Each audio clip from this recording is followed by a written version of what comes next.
ശ്രുതികട്ടെ. Hallelujah hallelujah hallelujah hallelujah. യേശുവേ നന്ദി. Hallelujah hallelujah hallelujah hallelujah hallelujah. യേശുവേ ആരാധന ആരാധന. ഹല്ലേലൂയ ഹല്ലേലൂയ ആരാധന ആരാധന. യേശുവേ ആരാധന. 2 കൊരിന്തോസ് 1:20. 2 കൊരിന്തോസ് 1:20. ദൈവത്തിന്റെ സകല വാഗ്ദാനങ്ങളും ക്രിസ്തുവിൽ അതേ എന്ന് തന്നെ. അതുകൊണ്ട് തന്നെയാണ് ദൈവമഹത്വത്തിന് അവൻ വഴി ഞങ്ങൾ ആമേൻ പറയുന്നത്. അപ്പൊ ക്രിസ്തുവിനെ കൊടുക്കുന്നതിന്റെ പ്രഥമ പടിയായിട്ടാണ് നമ്മൾ എന്ത് ചെയ്യും? ക്രിസ്തു അനുഭവത്തിൻ്റെ സാക്ഷ്യങ്ങൾ കൊടുക്കും. ക്രിസ്തു ഈ ഒരു മാസം മുഴുവനും, കഴിഞ്ഞ മാസം മുഴുവനും ക്രിസ്തുവിനെ അനുഭവിച്ച ആൾക്കാരുടെ സാക്ഷ്യങ്ങൾ ഈ മാസം നമ്മൾ കൊടുക്കും. ആർക്ക് കൊടുക്കും? സൗമ്യയെപ്പോലുള്ള ആൾക്കാരെ കണ്ടുപിടിച്ച് കൊടുക്കും. ആര് കൊടുക്കും? ക്രിസ്തുവിനെ കൊടുക്കാൻ ദൈവം നിങ്ങളെപ്പോലുള്ള ആൾക്കാർ അഭിഷേകം ചെയ്തിട്ടുണ്ട്. ഈ കാലത്തിൻ്റെ ഏറ്റവും വലിയ പ്രധാനപ്പെട്ട കാര്യം അതാണ്. ലക്ഷക്കണക്കിന് മനുഷ്യരെയാണ് പ്രേക്ഷിതരായിട്ട് കേരളത്തിൻ്റെ എവിടെ ലോകത്തിൽ എവിടെ ചെന്നാലും കൃപാസനത്തിൻ്റെ ഏതെങ്കിലും പത്രം കൊണ്ട് ആൾക്കാർ നിൽക്കണ കാണാം. വെയിലത്തായാലും ശരി, ആശുപത്രിയിലായാലും ശരി, അത് പൊതിച്ചോറായാലും ശരി, ഭക്ഷണമായാലും ശരി, പണമായാലും ശരി, ആൾക്കാർ കൈമാറിക്കൊണ്ടിരിക്കുകയാണ് ഇല്ലാത്തവരുമായിട്ട്. എന്തൊരു വലിയ സുവിശേഷ വേലയാണ് ഉടമ്പടിയിലൂടെ ലോകം മുഴുവൻ നടന്നിരിക്കുന്നത്. എന്തുമാത്രം ഒരു പരിപാടിയാണ്. പക്ഷേ അതിൽ ഏറ്റവും ടോപ്പ് ഏതാണ്? നമ്മുടെ കടമയെന്ന് പറയുന്നത് എന്താണ്? അതില്ലാതെ നമ്മുടെ കടമയാണെങ്കിലും ഏറ്റവും ടോപ്പ് എന്താണ്? ക്രിസ്തുവിനെ കൈമാറുന്നത് തന്നെയാണ്. ക്രിസ്തുവിനെ കൈമാറുന്നത് എങ്ങനെയാണ്? ആ വേദനിക്കുന്നവന് വേദനയുടെ അതേ തോതിൽ തന്നെ. കുറച്ച് കഴിയുമ്പോൾ എങ്ങനെ അറിയാവോ? അപ്പോൾ കുറച്ച് കഴിയുമ്പോൾ ഈ പത്രമൊക്കെ അവർക്ക് മനസ്സിലായി. അവളെ കൃപാസനത്തിലേക്ക് വരും. കൃപാസനത്തിലേക്ക് വരുമ്പോൾ ഇവളെ കൂട്ടുകാരത്തി രണ്ടാമതൊരു കാര്യം ഇവൾ പറയും, എടി ഞാനൊരു സ്വപ്നം കണ്ട്. അത് വേറൊരു കൂട്ടുകാരത്തിയാണ്. അതെന്താ വെച്ചാൽ നിൻ്റെ ചാരി എന്ന് പറഞ്ഞാൽ നിൻ്റെ കുഞ്ഞില്ലേ, മരിച്ചുപോയ കുഞ്ഞ്, അത് മാതാവിൻ്റെ അടുത്ത് ഇരിക്കണത് ഞാൻ കണ്ടെന്ന് പറയും. അതായത് നിങ്ങളോടത് ഞാനത് പറയുമ്പോൾ നിങ്ങൾക്കൊന്നും ഫീൽ ചെയ്യത്തില്ല. പക്ഷേ അവൾ മാസങ്ങളായിട്ട് മരിച്ചുപോയ കുഞ്ഞിനെക്കുറിച്ചുള്ള വേദന മുഴുവനും ഒരു സെക്കൻഡ് കൊണ്ട് മാതാവുകളുടെ ഹൃദയത്തിൽ നിന്ന് വൈപ്പ് ഔട്ട് ചെയ്ത് കളയും. എന്ന് പറഞ്ഞാൽ അതോടുകൂടി എനിക്ക് ആശ്വാസമായി. ഏതാണ്? എൻ്റെ കുഞ്ഞ് മരിച്ചിട്ടില്ല, എൻ്റെ കുഞ്ഞ് മാതാവിൻ്റെ കൂടെ ഉണ്ടെന്ന്. അതൊരു മിഥ്യാധാരണയല്ല, അത് ആന്തരികമായ അഭിഷേകത്തിൽ അവർക്ക് കിട്ടിയ ആന്തരിക ബോധ്യമാണ്. ദൈവത്തിലെ നിൻ്റെ ഏത് ആഴപ്പെട്ട വേദനയായാലും ദൈവത്തിന് ഒരു സെക്കൻഡ് മതി അതെടുത്ത് മാറ്റിക്കൊണ്ട് കർത്താവ് നിന്നെ അനുഗ്രഹിക്കാൻ. പ്രാർത്ഥിക്കുക. കർത്താവ് ദൈവമേ, എൻ്റെ വേദനയും എൻ്റെ ഭാരവും ഇതുപോലെ ഒരു കാലത്ത് ഒരു സമയം അങ്ങെടുത്ത് മാറ്റുമെന്ന് വിശ്വസിച്ചുകൊണ്ട് അവശേഷിക്കുന്ന ഈ കാലത്ത് നിന്നെ കൈമാറി ജീവിക്കുവാൻ, അതൊരു കടമയായി സ്വീകരിക്കുവാൻ എന്നെ അഭിഷേകം ചെയ്യണമേ. Hallelujah hallelujah. മഹത്വം മഹത്വം. ആരാധന ആരാധന. Hallelujah hallelujah. ആരാധന ഹല്ലേലൂയ. യേശുവേ അടയാളം കാണുമ്പോഴും വിശ്വാസം പ്രഖ്യാപിക്കുവാനുള്ള വലിയ അഭിഷേകം നൽകണമേ. ഹല്ലേലൂയ.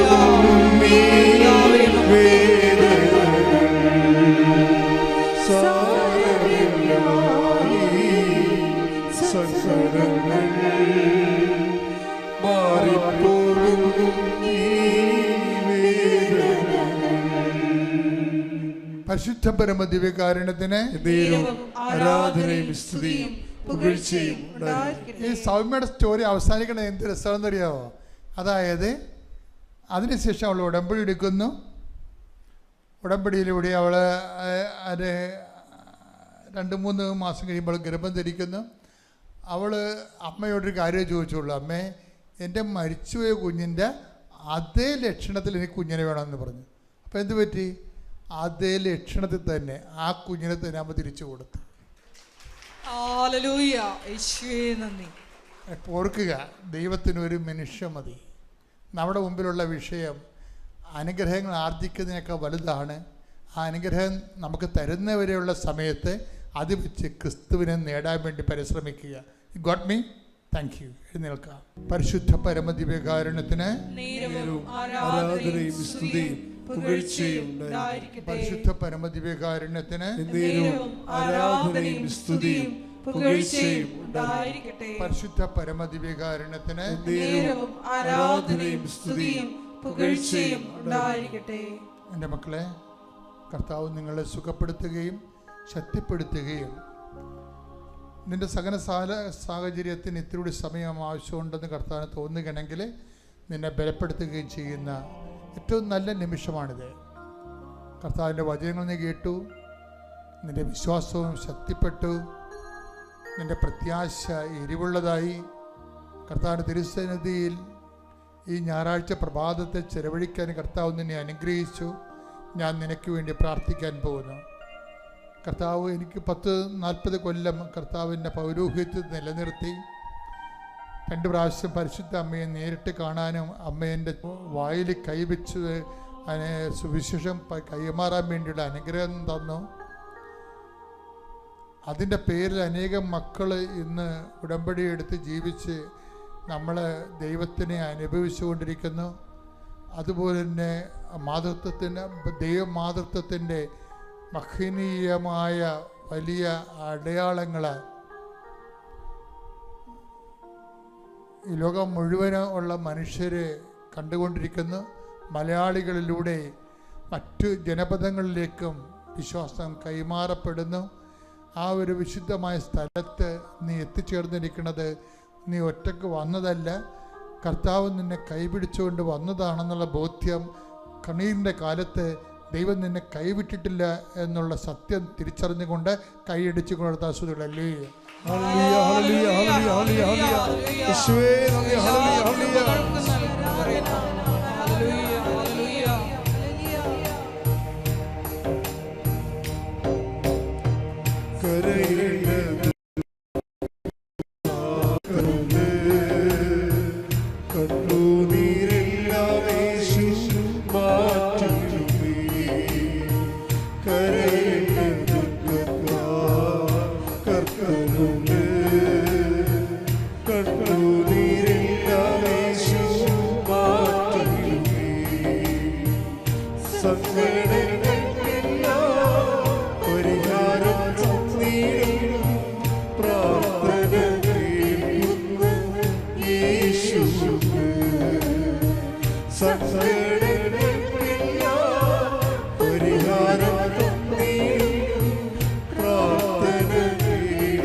പരിശുദ്ധ പരമദിവ്യകാരുണ്യത്തിന്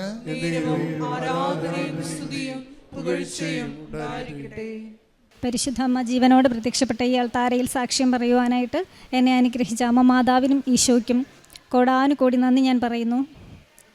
എൻ്റെ പേര് മായ, ഞാൻ ട്രിവാൻഡ്രത്ത് നിന്നാണ് വരുന്നത്. ഇതെൻ്റെ മകൻ ആര്യൻ. ഞാൻ 2022 ഡിസംബർ 23-ാം തീയതിയാണ് ആദ്യമായിട്ട് ഉടമ്പടി എടുക്കുന്നത്. ഞാൻ എൻ്റെ ഉടമ്പടിയിലെ സാക്ഷ്യങ്ങൾ പറയുന്നതിന് മുമ്പ് 2 വാക്ക് എനിക്ക് എൻ്റെ ഉടമ്പടി ജീവിതത്തെക്കുറിച്ച് പറയാനുണ്ട്. ഞാൻ 2022 വലിയൊരു ക്രൈസിസിൽ വലിയ സങ്കടത്തിലിരിക്കുമ്പോഴാണ് എനിക്ക് മാതാവിനെക്കുറിച്ച് അറിയാൻ പറ്റിയതും ഇങ്ങോട്ട് വരാൻ പറ്റിയതും. വിനീത എന്ന് പറഞ്ഞ എൻ്റെ പ്രിയപ്പെട്ട ചേച്ചിയാണ് അമ്മയെക്കുറിച്ച് പറഞ്ഞത്, എനിക്ക് പത്രം തന്നതും ഒക്കെ. അപ്പോൾ ആ ചേച്ചി എന്നോട് കാര്യം പറഞ്ഞിരുന്നു, മോളെ ഇവിടെ വന്ന് പ്രാർത്ഥിച്ച ആലപ്പുഴയിൽ കൃപാസനം എന്ന് പറഞ്ഞിട്ട് ധ്യാന കേന്ദ്രമുണ്ട്, അവിടെ അമ്മ ജീവനോട് പ്രത്യക്ഷപ്പെട്ടതാ, അവിടെ വന്ന് പ്രാർത്ഥിച്ചാൽ അതിൻ്റെ വിഷമങ്ങളൊക്കെ മാറും, നമ്മുടെ ആഗ്രഹങ്ങളൊക്കെ നടക്കും, 6 നിയോഗങ്ങൾ എഴുതി ഇങ്ങനെ ഉടമ്പടി എടുക്കാമെന്നൊക്കെ. എനിക്ക് ആക്ച്വലി ഉടമ്പടി എന്താണെന്നോ അമ്മയെക്കുറിച്ചോ ഒന്നും അറിയില്ല, പ്രാർത്ഥന അറിയില്ല, ഞങ്ങൾ ഹിന്ദുക്കളാണ്. പക്ഷേ ചേച്ചി പറഞ്ഞ പോലെ ഞാൻ വിശ്വസിച്ചു. 6 കാര്യങ്ങൾ അതായിരുന്നു എനിക്ക് സ്ട്രൈക്ക് ചെയ്തത്. ശരിക്കും ഞാൻ 6 കാര്യം ലക്ഷ്യം വെച്ചുകൊണ്ടാണ് ഇങ്ങോട്ട് വന്നത്. അങ്ങനെ ഞാൻ ഇവിടെ വന്നു, എൻ്റെ 6 കാര്യങ്ങൾ എഴുതി. അത് കഴിഞ്ഞിട്ട് ഞാൻ ഈ ഉടമ്പടിയിൽ വെച്ച കാര്യങ്ങളൊന്നും അല്ല എനിക്ക് അമ്മ ചെയ്തു തന്നത്. ഞാൻ വയ്ക്കാത്ത എൻ്റെ കാര്യങ്ങളായിരുന്നു അമ്മ ആദ്യം സാധിച്ചു തന്നുകൊണ്ടിരുന്നത്. ഞാൻ അങ്ങനെ 2 സാക്ഷി ഇവിടെ പറഞ്ഞിരുന്നു നേരത്തെ. അതിലെനിക്ക് ആദ്യമായിട്ടും തന്ന സാക്ഷി എന്ന് പറഞ്ഞാൽ ഈ മകന് ഇംഗ്ലീഷ് വേഴ്സിഫിക്കേഷൻ ഉണ്ടായിരുന്നു ട്രിവാൻഡ്രത്തെ ഒരു 11 സ്കൂളുകൾ കേന്ദ്രീകരിച്ചിട്ട്. അതിലൊരു ഫസ്റ്റ് പ്രൈസ് കിട്ടി, ഇംഗ്ലീഷ് വേഴ്സിഫിക്കേഷൻ ആയിരുന്നു. അങ്ങനെ പ്രൈം മിനിസ്റ്ററുമായിട്ട് ഇൻട്രാക്ഷൻ കിട്ടിയത് ഞാനിവിടെ സാക്ഷ്യത്തിൽ പറഞ്ഞിരുന്നു. അങ്ങനെ പോയി ഞാൻ ഈ ഉടമ്പടി പുതുക്കുന്നുണ്ട്, എല്ലാമൊക്കെ ആകുന്നെങ്കിലും എനിക്ക് എങ്ങനെയാണ് ഈ ഉടമ്പടി കൊണ്ടുപോകേണ്ടത്, ആക്ച്വലി ഈ ഉടമ്പടി ലൈഫ് എങ്ങനെയാണ് എന്താണ് എനിക്ക് ഒരു മെൻറ്ററെ കിട്ടിയിട്ടില്ല. പക്ഷേ അമ്മ തന്നെ, ഞാൻ അമ്മയോട് പറഞ്ഞു, ഞാൻ ആരോടൊക്കെ ഡൗട്ട് ചോദിച്ചിട്ടും ഇത് എങ്ങനെയാണ് കൊണ്ടുപോകേണ്ടത് എനിക്ക് ക്ലിയർ കിട്ടിയിട്ടില്ലായിരുന്നു. പക്ഷേ അമ്മ തന്നെ എനിക്ക് ഓരോ കാര്യങ്ങളും നീ ഇന്ന പോലെ ചെയ്യാമെന്ന് എനിക്ക് പറഞ്ഞു തന്ന അമ്മ തന്നെയാണ് എൻ്റെ മെൻറ്റർ. ഞാൻ ഇവിടെ അച്ഛൻ ക്ലാസ് തരുമ്പോൾ ഞാൻ ഈ ക്ലാസ്സൊക്കെ കേൾക്കും, പക്ഷേ എനിക്കൊന്നും പിടികിട്ടണില്ല, ഒരു ഐഡിയ ഇല്ല. നമ്മൾ അമ്പലം, വീട്, പ്രാർത്ഥന, പൂജ അങ്ങനെ നടന്നതായിരുന്നു. അപ്പോൾ ഇത് എനിക്കറിയില്ല. അച്ഛൻ നിമത്തായുടെ സുവിശേഷം, സങ്കീർത്തനമൊക്കെ പറയുമ്പോൾ എനിക്ക് ഒരു ഐഡിയ ഇല്ല. പിന്നെ ഞാൻ ബൈബിൾ വായിക്കാൻ തുടങ്ങി, ഈശോയായിട്ട് കൂടുതൽ അടുക്കാൻ തുടങ്ങി. അപ്പം എനിക്ക് ഓരോ കാര്യങ്ങളും അമ്മയും അപ്പയും എൻ്റെ ചെവിയിൽ വന്ന് പറഞ്ഞു തരും. രാവിലെ ഞാൻ 5:15 അലാറം വെച്ചിട്ടാണ് കിടക്കണം, പക്ഷെ 5:14 ആകുമ്പോഴേക്കും എൻ്റെ അമ്മ വന്ന് എന്നെ വിളിക്കും, ആയേ എണീക്ക് പ്രാർത്ഥിക്കണ്ടേ എന്ന് ചോദിക്കും. അങ്ങനെയാണ് എൻ്റെ ലൈഫ് ആ ദിവസം സ്റ്റാർട്ട് ചെയ്യുന്നതിന്. പിന്നെ ഞാൻ പ്രാർത്ഥിക്കുമ്പോൾ പ്രത്യക്ഷീകരണ പ്രാർത്ഥനയിൽ വിശ്വാസ പ്രമാണം അച്ഛൻ പറയുന്ന പോലെ മനസ്സിൽ കണ്ട് പ്രാർത്ഥിക്കും. എനിക്ക് അതിനുള്ള ആ ഒരു കൃപ ഈശോ തന്നെ തന്നത്. അങ്ങനെ മനസ്സിൽ കണ്ട് പ്രാർത്ഥിക്കും. സ്വർഗസ്ഥനായ പിതാവ് 7 തവണ പറയുമ്പോൾ ഞാൻ സ്വർഗീയ അപ്പയെ മനസ്സിൽ കാണും. അപ്പയുടെ പാദം സ്വർണ്ണ തളികയിൽ വെച്ചിരിക്കുക. അപ്പോൾ ഞാൻ പാദം കഴുകും, എന്നിട്ട് പട്ടുതൂവാല കൊണ്ട് തുടയ്ക്കും, പാദം ചുംബിക്കും, സുഗന്ധദ്രവ്യങ്ങൾ ചാർത്തും. എന്നിട്ട് ഞാൻ പുഷ്പ അർച്ചന നടത്തിയിട്ടാണ് ആ 7 സ്വർഗസ്ഥനായ പിതാവ് പൂർത്തിയാക്കണത്. അതുപോലെ നന്മ നിറഞ്ഞ മറിയവും 7 എണ്ണം ചൊല്ലുമ്പോൾ അമ്മ മാതാവിൻ്റെ ഈശോയുടെയും പാദത്തിൽ ഇതുപോലെ തന്നെ ചെയ്യും. അങ്ങനെയാണ് എൻ്റെ പ്രാർത്ഥന ഞാൻ രാവിലെ തുടങ്ങി എൻ്റെ ലൈഫ് സ്റ്റാർട്ട് ചെയ്യുന്നതിന്. ഇപ്പം എൻ്റെ കൈ പിടിച്ച് അമ്മ നടത്തിക്കൊണ്ടുപോയി ഓരോ കാര്യങ്ങളും പറഞ്ഞു തരും, നീ ഇന്ന പോലെ ചെയ്താൽ മതി എന്ന്. ഞാൻ ഓക്കെ അങ്ങനെയാണ് പോകുന്നത്. എനിക്കിപ്പോൾ 6 നിയോഗങ്ങളൊന്നും എഴുതാനില്ല. കാരണം ഞാൻ എൻ്റെ ഒരു ആവശ്യം ഇപ്പം ഞാൻ അങ്ങനെ പറയാറില്ല അമ്മയോട്. ഞാൻ അമ്മയോട് പറയണേ അമ്മയുടെ ഹിതം അല്ലെ അപ്പയുടെ ഹിതം എന്താ അതുപോലെ ചെയ്ത് തന്നാൽ മതി എന്നാണ് പറയുന്നത്. ഞാനിപ്പോൾ എൻ്റെ നിയോഗമായിട്ട് എഴുതുന്നത്, കർത്താവേ എൻ്റെ നിയോഗം എന്ന് പറയുന്നത് അവിടുന്നാണ്. അവിടുത്തെ പിരിഞ്ഞിരിക്കാൻ എനിക്കിട വരുത്തരുതേ, അവിടുത്തോടൊപ്പം ജീവിക്കുവാൻ എന്നെ സഹായിക്കണേ, ഇതാണ് എൻ്റെ നിയോഗം. അത് കഴിഞ്ഞിട്ട് പിന്നെ ഞാൻ വയ്ക്കുന്നത്, കർത്താവേ വിശുദ്ധ പൗലോസിനെ പോലെ അവിടുത്തെ നാമം വഹിക്കുന്ന പാത്രമാകുവാൻ എനിക്ക് മോശയെപ്പോലെ സൗമ്യതയും സ്നേഹവും എളിമയും ക്ഷമയും ആത്മസംയമനവും നൽകണമേ. പിന്നെ കർത്താവേ എൻ്റെ കണ്ണീരിന് സമാധാനം ഉണ്ടാക്കിക്കൊണ്ട് ഉടമ്പടിയിലൂടെ എനിക്ക് വിശുദ്ധിയോടെ ജീവിക്കുവാൻ എന്നെ കൃപാസനത്തിൽ പ്രത്യക്ഷപ്പെട്ട പരിശുദ്ധ അമ്മയുടെ പ്രത്യക്ഷീകരണത്തിൻ്റെ സാക്ഷിയാക്കി മാറ്റണമേ. ഇതൊക്കെയാണ് എൻ്റെ നിയോഗങ്ങൾ. പിന്നെ ഞാൻ ഇനി ഒരു നിയോഗമുണ്ട്, കർത്താവേ ഉടമ്പടി പ്രകാരം എനിക്ക് ജീവിക്കുവാനും പിന്നെ എൻ്റെ ജീവിതത്തിൽ വന്നു പോയിട്ടുള്ള അപരാധങ്ങൾക്ക് അനുതാപത്തോടെ ജീവിക്കുവാൻ എനിക്ക് പശ്ചാത്താപത്തിൻ്റെ അഭിഷേകം നൽകണമേ. എൻ്റെ ജീവിതത്തിൽ ദൈവത്തിന് ചെയ്യാവുന്ന കാര്യങ്ങൾ ദൈവം ചെയ്യുന്നതിന് വേണ്ടി ഉടമ്പടിയിലൂടെ എന്നെ പുനഃക്രമീകരിക്കണമേ. ഇതൊക്കെയാണ് എൻ്റെ നിയോഗങ്ങൾ. അല്ലാതെ ഞാൻ ഭൗതികമായിട്ടുള്ള കാര്യങ്ങൾ മറ്റുള്ളവർക്ക് വേണ്ടി വയ്ക്കാറുണ്ട്, അല്ലാതെ ഞാൻ എനിക്ക് വേണ്ടി വയ്ക്കാറില്ല. ഞാൻ പറയും, എന്നെ ഈ മണ്ണിൽ കൊണ്ടുവന്നിട്ടുണ്ടെങ്കിൽ, ഈ ദൈവസന്നിധിയിൽ എന്നെ എത്തിച്ചിട്ടുണ്ടെങ്കിൽ, എന്നെ ഈ മണ്ണിൽ ചവിട്ടാൻ ദൈവം അനുവദിച്ചിട്ടുണ്ടെങ്കിൽ, എന്നെക്കുറിച്ചുള്ള നിൻ്റെ പദ്ധതി എൻ്റെ ബലഹീനത കാരണം പരാജയപ്പെട്ടു പോകാതിരിക്കാൻ എന്നെ ശക്തിപ്പെടുത്തണമേ, എന്നെ അനുഗ്രഹിക്കണമേ. ഇതൊക്കെയാണ് എൻ്റെ പ്രാർത്ഥനയും നിയോഗങ്ങളും. ഇനി ഞാൻ എൻ്റെ സാക്ഷ്യത്തിലേക്ക് വരാം. ഇതെൻ്റെ മകനാണ്. അവൻ 10th CBSE board exam attend ചെയ്യുന്ന സമയത്ത് ഞാനിവിടെ ബഹുമാനപ്പെട്ട, അതിലുപരി നമ്മൾക്ക് പ്രിയപ്പെട്ട നമ്മുടെ ജോസഫ് അച്ഛനെ കൊണ്ടുവന്ന് ബ്ലെസ്സിങ് മേടിച്ചു. അച്ഛൻ കാശുരൂപം കൊടുത്തു, അത് വെച്ച് പ്രാർത്ഥിക്കണമെന്ന് പറഞ്ഞു, പ്രാർത്ഥിച്ചു. അപ്പോൾ ഇവനെ സ്കൂളിൽ തന്നെ സ്കൂൾ ടോപ്പർമാരിൽ ഒരാളായിട്ട് പ്രിൻസിപ്പലും ബാക്കി ടീച്ചേഴ്സും എല്ലാം വിചാരിച്ചിരിക്കുക. അപ്പോൾ ഞാൻ അമ്മയോട് പറഞ്ഞു, അമ്മേ അവരെല്ലാവരും അങ്ങനെ പ്രതീക്ഷയിലാണ്, അമ്മ സഹായിക്കണം, അമ്മ സഹായിച്ചാൽ മാത്രമേ ഇവൻ എക്സാം നന്നായിട്ട് അറ്റൻഡ് ചെയ്യാൻ പറ്റുള്ളൂ എന്ന്. അങ്ങനെ ഓരോ ദിവസവും കാശുരൂപമായിട്ട് പോയി പ്രാർത്ഥിച്ചു. അവിടെ പുറത്ത് ഉപ്പിട്ടിട്ട് ഞാനവിടെ പ്രാർത്ഥിച്ച് നിൽക്കും. ഇവൻ പരീക്ഷ എഴുതി. മാത്സ് അങ്ങനെ ഓരോ പരീക്ഷകൾ കഴിഞ്ഞു. എക്സാം എല്ലാം നല്ല ഈസി ആയിരുന്നു. മാത്സ് പരീക്ഷയായി. മാത്സ് പരീക്ഷ വന്നപ്പോൾ അന്ന് രാവിലെ തന്നെ ഒരു 5 മാർക്കിൻ്റെ ക്വസ്റ്റ്യൻ കാണിച്ചു കൊടുത്തിട്ട് അമ്മ തന്നെ ഇവനോട് പറയുകയാണ്, മക്കളെ നീ ഇത് നോക്കിയിട്ട് പോ, ഇത് അതുപോലെ ചോദിക്കുമെന്ന്. ഇവൻ ആ ക്വസ്റ്റ്യൻ അതുപോലെ നോക്കി. എന്നാൽ പഠിക്കാനൊന്നും പറ്റിയില്ല, പക്ഷേ അത് ബൈ ഹാർട്ട് ചെയ്യും പോലെ ചെയ്തിട്ട് പോയി. ആൻസറും എല്ലാം നോക്കി നോട്ട് ചെയ്തു. ആ സെയിം ക്വസ്റ്റ്യൻ പരീക്ഷയ്ക്ക് വന്നു, അവനത് എഴുതി. അതുപോലെ ഒരു 3 മാർക്കിൻ്റെ ക്വസ്റ്റ്യൻ ഇവന് അറിയില്ല. അവിടെ ഇരുന്നിട്ട് ആദ്യമായിട്ടാണ് അങ്ങനെ ഒരു ക്വസ്റ്റ്യൻ കാണുന്നത്.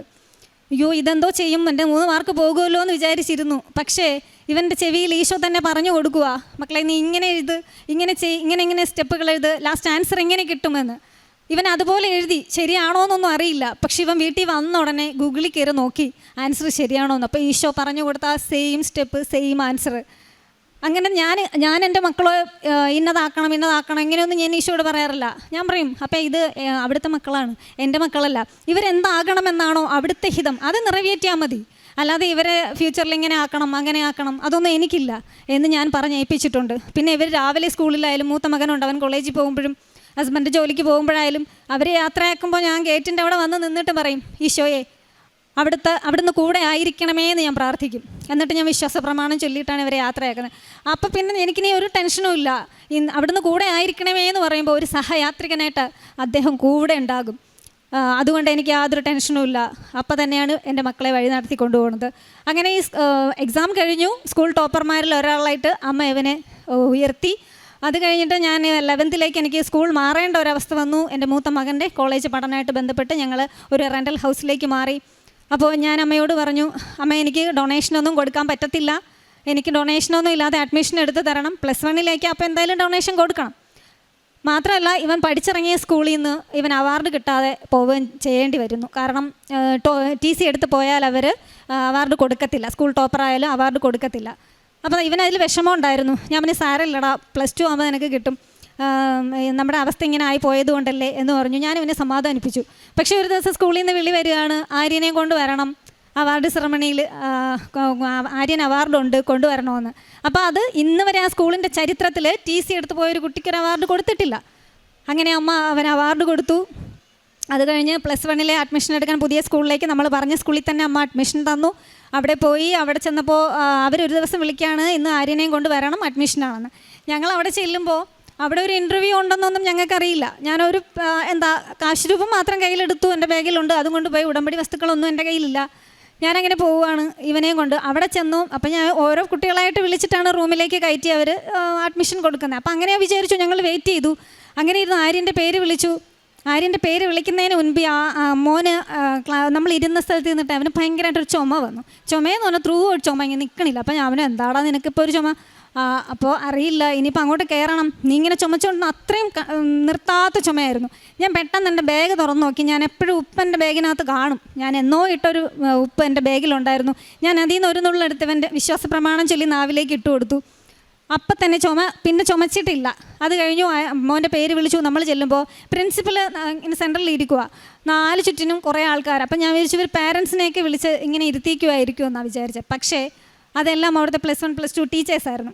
വലിയൊരു ഇൻ്റർവ്യൂ ബോർഡായിരുന്നു. എനിക്ക് അങ്ങനെ ഒരു ഇൻ്റർവ്യൂ ഉണ്ടെന്നേ അറിയില്ല. എനിക്ക് ഞാൻ തന്നെ നാവിൽ ഉപ്പൊക്കെ ഇട്ട് കുരിശൊക്കെ വരച്ച് ഒക്കെ പോകുമായിരുന്നു. അപ്പോൾ അതുകൊണ്ടാണ് ഇവന് ഇങ്ങനെ ഒരു ഇൻ്റർവ്യൂ അറ്റൻഡ് ചെയ്യണം, അത് അമ്മയ്ക്കറിയാം. അമ്മ അതുകൊണ്ട് ആ ചുമയായിട്ട് അവന് കൊടുത്തു, ഉപ്പ് നാവിലേക്ക് ഇടാൻ സാധിച്ചത് തന്നെ. അങ്ങനെ ഇൻ്റർവ്യൂവിന് ചെന്നു. ഓരോ കാര്യങ്ങൾ ചോദിച്ചു. അവരുടെ ഒരു ആക്സെൻ്റ് എനിക്ക് മനസ്സിലാകുന്ന പോലുമില്ല. പക്ഷേ ഇവൻ റിപ്ലൈ പറയുന്നിട്ട് ഇവന് ഇത്രയൊക്കെ പറയാൻ പറ്റുമോ, പറയാൻ കഴിഞ്ഞോ എന്നൊക്കെ ഞാനവിടെ അതിശയിച്ചിരിക്കുക. പക്ഷേ അതെല്ലാം അമ്മയാണ് അവനിലൂടെ ആ ഒരു ഇൻ്റർവ്യൂവിൽ അറ്റൻഡ് ചെയ്യാനായിട്ട് അവന് അനുഗ്രഹം കൊടുത്തത്. പക്ഷേ ആ ഇൻ്റർവ്യൂ എല്ലാവരും നോട്ട് ചെയ്ത് വെക്കുന്നുണ്ടായിരുന്നു, ഇവൻ പറഞ്ഞ ഓരോ കാര്യങ്ങൾ, ഇവൻ്റെ ഹോബീസ്, അത് ഇതെല്ലാം. പക്ഷെ അന്ന് അങ്ങനെ ആ സ്കൂളിൽ ഇങ്ങനെ ഒരു പുതിയ കുട്ടി അഡ്മിഷൻ എടുത്തേക്കുവാ, നമ്മുടെ സ്കൂളിൻ്റെ ഒരു അസറ്റാണ് എന്ന് പറഞ്ഞിട്ട് അന്ന് തൊട്ട് ഇന്ന് വരെ ഈ നിമിഷം വരെയും ആ സ്കൂളിലെ എന്തോ ഒരു VIP സ്റ്റുഡൻ്റായിട്ടാണ് ഇവൻ അവിടെ പഠിക്കുന്നത്. അത് കഴിഞ്ഞ് +1 തന്നെ സ്കൂളിൽ ഇംഗ്ലീഷ് വേഴ്സിഫിക്കേഷൻ കോമ്പറ്റീഷൻ ഉണ്ടായിരുന്നു. അന്ന് ഇവന് പ്രൈസ് അടിച്ചില്ല. സോ ഇൻ്റർ സ്കൂൾ കോമ്പറ്റീഷൻ വന്നപ്പോൾ സ്കൂളിൽ നിന്ന് ടീച്ചർ പറഞ്ഞു, ഇവിടെ സ്കൂളിൽ പ്രൈസ് അടിച്ചാൽ മാത്രമേ നിനക്ക് CBSE ഇൻ്റർ സ്കൂൾ സഹോദയം അറ്റൻഡ് ചെയ്യാൻ പറ്റുള്ളൂ. അപ്പോൾ ഇവന് വലിയ വിഷമമായി. അപ്പോൾ എന്നോട് പറഞ്ഞു, അമ്മ എനിക്ക് കിട്ടിയില്ലല്ലോ. ഞാൻ പിന്നെ സാരമില്ലടാ, നമുക്ക് 12th നോക്കാമെന്ന്. അപ്പോൾ ഇപ്പോൾ 12th ഇപ്പോൾ സ്കൂളിൽ വേഴ്സിഫിക്കേഷൻ കോമ്പറ്റീഷൻ നടത്തി. അപ്പോൾ അമ്മയോട് പറഞ്ഞു, അമ്മേ 3rd മതിയെന്ന്. ടോപ്പിക്ക് അവരാ കൊടുക്കുന്നത്. സാധാരണ ഇവൻ പോയി എഴുതുമ്പോൾ ഒരു 3 ദിവസമെങ്കിലും എടുക്കും ആ പോയം കംപ്ലീറ്റ് ആക്കാൻ. അപ്പോൾ ഞാൻ മാതാവിനോട് പറയണം, അമ്മേ അവിടെ ചെല്ലുമ്പോൾ അവരൊരു ടോപ്പിക്ക് കൊടുക്കും, അവിടെ ഇരുന്ന് അവന് എഴുതണം, എന്നാലല്ലേ കോമ്പറ്റീഷനല്ലേ, അമ്മ വരികൾ കൊടുത്തേക്കണേ എന്ന് പറഞ്ഞു. ഞാൻ ഇവനെ യാത്രയാക്കി. ഇവൻ പോയി. ഇവനെ 24 മണിക്കൂറും അമ്മ ഈശോയും വിളി മാത്രമേ ഉള്ളൂ. ഇവനതുപോലെ പ്രാർത്ഥിച്ചു. അമ്മ വരികൾ കൊടുത്തൊരു A4 സൈസ് ഫുൾ പേജിൽ ഇവൻ എഴുതി. 3rd കിട്ടണമെന്ന് അവൻ പ്രാർത്ഥിച്ചു. അമ്മ 2nd കൊടുത്തു. നാളെ CBSE inter school English versification കോമ്പറ്റീഷനാണ്. അതിലവന് സെലക്ഷൻ കിട്ടി. നാളെ പോവുകയാണ്. അത് കഴിഞ്ഞിട്ട് ഈ മോൻ തന്നെ ഈ കവിളിൻ്റെ ഈ ഭാഗത്തൊരു തടിപ്പ് ഭയങ്കര വേദനയായിട്ടിരുന്നു. ഇവൻ ഒരു ദിവസം പ്രസ് ചെയ്തപ്പോൾ ആ കണ്ണാടിയിൽ നോക്കിയിട്ടാണ് പ്രസ് ചെയ്തത്. ഈ പസ് ഇങ്ങനെ തെറിച്ച് കണ്ണാടിയിലേക്ക് ഒരുപാട് ഒരു 5 മിനിറ്റോളം പസ്സും ബ്ലഡും ഇങ്ങനെ പൊയ്ക്കൊണ്ടേയിരുന്നു. ഇതെന്താണെന്ന് അറിഞ്ഞുകൂടാ. പിന്നെ ഞാൻ പറഞ്ഞു നാളെ നമുക്ക് നോക്കാം, വീണ്ടും ഇതുപോലെ തടിച്ച് വരുവാണെങ്കിൽ ഡോക്ടറെ കാണാം എന്നൊക്കെ പറഞ്ഞ് ഇങ്ങനെ ഇരുന്നു. പക്ഷെ കുഴപ്പമൊന്നും ഉണ്ടായില്ല. അത് കഴിഞ്ഞ് വീണ്ടും ഒരു മാസം കഴിഞ്ഞു വീണ്ടും ഒരു പ്രാവശ്യം കൂടി വന്നു. അപ്പം ഞാൻ ഉടമ്പടി തൈലം കൊണ്ട് കുരിശ് വരച്ച് വിശ്വാസ പ്രമാണം ചൊല്ലി പ്രാർത്ഥിച്ചതിൻ്റെ ഫലമായിട്ട് ആ തടിപ്പെല്ലാം പൂർണ്ണമായിട്ട് മാറി. അവന് പൂർണ്ണ സൗഖ്യം കിട്ടി. ഇനി എൻ്റെ ഒരു സൗഖ്യം പറയാം. എനിക്ക് യൂട്രസിൽ ഓവറിയിൽ സിസ്റ്റ് ഉണ്ടായിരുന്നു. ഒരു 1 ഇയറായിട്ട് ഇങ്ങനെ സിസ്റ്റ് കാണും, സ്കാൻ ചെയ്യുമ്പോൾ സിസ്റ്റ് കാണും, പിന്നെ നമ്മൾ മെഡിസിൻ എടുക്കും, അപ്പോൾ സിസ്റ്റ് മാറും. വീണ്ടും കുറേ ദിവസം കഴിയാം, ഡോക്ടർ പറയും ഒരു 4 months ആകുമ്പോൾ വീണ്ടും ചെയ്യണം, അപ്പോൾ വീണ്ടും ചെയ്യുമ്പോൾ വീണ്ടും സിസ്റ്റ്, അങ്ങനെ മെഡിസിനുമായിട്ട് ഇങ്ങനെ പോകുമായിരുന്നു. ഞാൻ പക്ഷേ അമ്മയോടത് പ്രാർത്ഥിച്ചില്ല, ഒന്നും ചെയ്തില്ല. അമ്മ മാറ്റുന്നെങ്കിൽ മാറ്റട്ടെ എന്നുള്ള ഇതിൽ ഞാൻ അത് മാറിക്കൊള്ളും എന്നുള്ള രീതിയിൽ ഞാനിരുന്നു. പിന്നെ എനിക്ക് അഡിനോമയോസിസ് ഉണ്ടായിരുന്നു. അഡിനോമയോസിസ് മീൻസ് എൻഡോമെട്രിയം കട്ടി കൂടുന്ന ഒരവസ്ഥ. അത് പീരീഡ്സൊക്കെ ഭയങ്കര പെയിൻ ആയിരിക്കും. പക്ഷേ അതൊക്കെ എൻ്റെ കഴിഞ്ഞ സാക്ഷ്യത്തിൽ ഞാൻ പറഞ്ഞിരുന്നു. ആ പെയിൻ എല്ലാം അമ്മ എനിക്ക് മാറ്റി. പക്ഷേ ഈ സിസ്റ്റിൻ്റെ കാര്യമായിട്ട് ഞാൻ ഡോക്ടറെ കണ്ടു. അപ്പോൾ ഡോക്ടർ പറഞ്ഞു ഇത് നമുക്ക് ഇങ്ങനെ കണ്ടിന്യൂ ആയിട്ട് സിസ്റ്റ് വരുവാണെങ്കിൽ നമുക്ക് യൂട്രസ് റിമൂവ് ചെയ്യേണ്ടി വരും എന്ന് പറഞ്ഞു. ഞാൻ ഓക്കെ പറഞ്ഞു. എന്നിട്ട് ഞാൻ അമ്മയോട് പ്രാർത്ഥിച്ചു. എൻ്റെ വയറിൽ ഉടമ്പടി തൈലം കൊണ്ട് കുരിശ് വരച്ചു, വിശ്വാസ പ്രമാണം ചൊല്ലി പ്രാർത്ഥിച്ചതിൻ്റെ ഫലമായിട്ട് അടുത്ത സ്കാനിൽ എൻ്റെ അഡിനോമയോസിസ് എന്ന് പറയുന്ന ആ ഒരു അവസ്ഥയും, അത് പെർമനൻ്റ് ഉണ്ടായിരുന്ന അവസ്ഥ, അതൊരിക്കലും മാറില്ല എന്ന് ഡോക്ടർ പറഞ്ഞതാണ്. അതും മാറി, സിസ്റ്റും മാറി, നോർമൽ സ്റ്റഡി എന്നൊരു റിസൾട്ട് എനിക്ക് കിട്ടുകയും ചെയ്തു. പിന്നെ അത് കഴിഞ്ഞിട്ട് ഞാനൊരു സ്കൂട്ടർ എൻ്റെ മോന് വാങ്ങാനായിട്ട്, ഇലക്ട്രിക് സ്കൂട്ടർ വാങ്ങാനായിട്ട് മാതാവിനോട് പറഞ്ഞു, അമ്മേ നല്ലൊരു സ്കൂട്ടർ വാങ്ങണം എന്ന് ആഗ്രഹമുണ്ട്, അമ്മ തന്നെ അത് നോക്കി ചെയ്തു തരണം. അപ്പോൾ അവനൊരു ബോർഡിംഗ് സ്കൂളിലാണ് പഠിച്ചത്, സൈനിക് സ്കൂൾ. അവിടെ അവൻ്റെ റോൾ നമ്പർ എന്ന് പറയുന്നത് 84 അതായിരുന്നു അവൻ്റെ നമ്പർ. അപ്പോൾ ആ നമ്പറിനോട് അവന് വലിയൊരു പ്രണയമുണ്ട്. അവനിങ്ങനെ ഒരു വണ്ടി വാങ്ങുന്നെങ്കിൽ 5584 അതായിരുന്നു അവൻ്റെ നമ്പർ. പക്ഷെ ആ ഒരു 84 കിട്ടണം എന്നവൻ ആഗ്രഹം ഉണ്ടായിരുന്നു. അവൻ അമ്മയോട് പറഞ്ഞു, അമ്മേ എനിക്ക് ആ വണ്ടി എടുക്കുമ്പോൾ 84 അതിൽ കാണണമെന്ന്. ഞാൻ അമ്മയോട് പറഞ്ഞു, അമ്മേ അതിലൊരു 6 കാണണം, അമ്മയുടെ നമ്പർ 6 അല്ലേ. അപ്പോൾ അവൻ 84 പറഞ്ഞു, ഞാൻ 6 പറഞ്ഞു. വണ്ടി കിട്ടി. വണ്ടിയുടെ നമ്പർ 8460. അത് കഴിഞ്ഞ് 1 month കഴിഞ്ഞിട്ട് എനിക്കൊരു സ്കൂട്ടർ എടുക്കുകയാണ്. ഞാനിപ്പോൾ 1 week ആയിട്ടുള്ളൂ സ്കൂട്ടർ എടുത്തിട്ട്.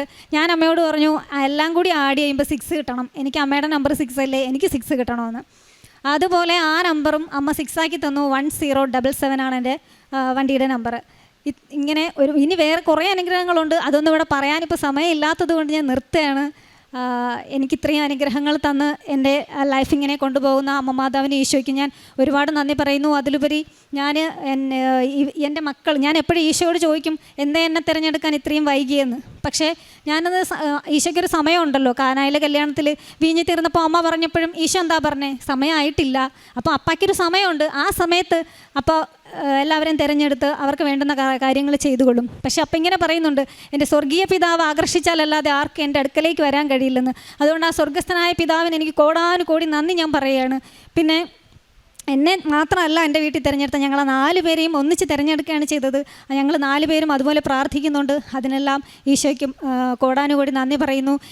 ഞങ്ങൾക്ക് ഇത്രയും ലേറ്റായിട്ടാണ് ഈശോയും മാതാവിനെയും കിട്ടിയതെങ്കിലും ഞങ്ങളുടെ മക്കൾക്കിപ്പോൾ കിട്ടിയല്ലോ. ഇനി അതിനേക്കാളും വലിയ അനുഗ്രഹം എന്ന് പറഞ്ഞാൽ ഇവരുടെ മക്കൾക്ക് അവർ ജനിക്കുന്ന പോലെ കിട്ടുമല്ലോ.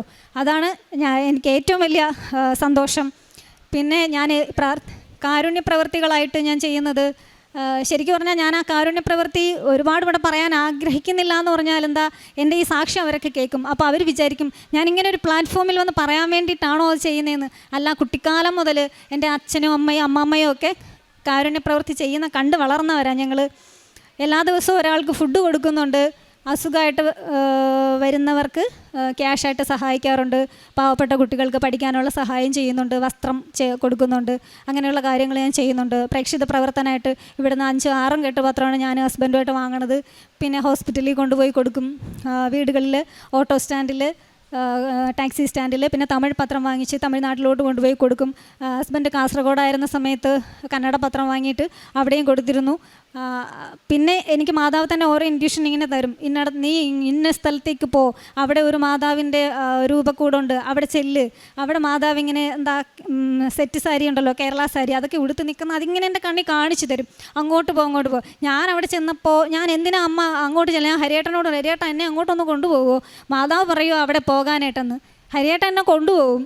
കൊണ്ടുപോയിട്ട് ഞാനിങ്ങനെ നോക്കും, അമ്മ എന്തിനാ എന്നെ ഇങ്ങോട്ട് വരാൻ പറഞ്ഞേ, ഞാൻ ഇവിടെ ഒന്നും കണ്ടില്ലല്ലോ എന്ന് പറഞ്ഞ് തിരിഞ്ഞ് നടക്കാൻ പോയപ്പോൾ അമ്മ എന്നോട് പറയാം, ഒന്ന് നീ തിരിഞ്ഞ് നോക്കുന്നു. ഞാൻ തിരിഞ്ഞ് നോക്കിയപ്പോൾ 2 കെട്ട് പത്രം അവിടെ ഇരിക്കും, നമ്മുടെ കൃപാസനത്തിൽ പുതിയ പത്രം. എനിക്ക് ഭയങ്കര സങ്കടമായി. അതെടുത്തുകൊണ്ട് വന്നു. ഞങ്ങളെ തൊട്ടടുത്ത ദിവസം തന്നെ കുറേ പേർക്ക്, മുസ്ലിങ്ങൾ ഉൾപ്പെടെ, ഞങ്ങൾ എല്ലാവർക്കും, ഹിന്ദു ക്രിസ്ത്യൻ മുസ്ലിം എന്നില്ലാതെ എല്ലാവരോടും മാതാവിനെ പറഞ്ഞു കൊടുക്കും. എനിക്ക് ഇതുപോലെ ഉപേക്ഷിച്ച ഒരുപാട് പത്രങ്ങൾ എനിക്ക് കിട്ടിയിട്ടുണ്ട്. ഞാൻ അമ്മയുടെ പത്രം എവിടെ കണ്ടാലും അപ്പം തന്നെ ചാടി വീണെടുക്കും.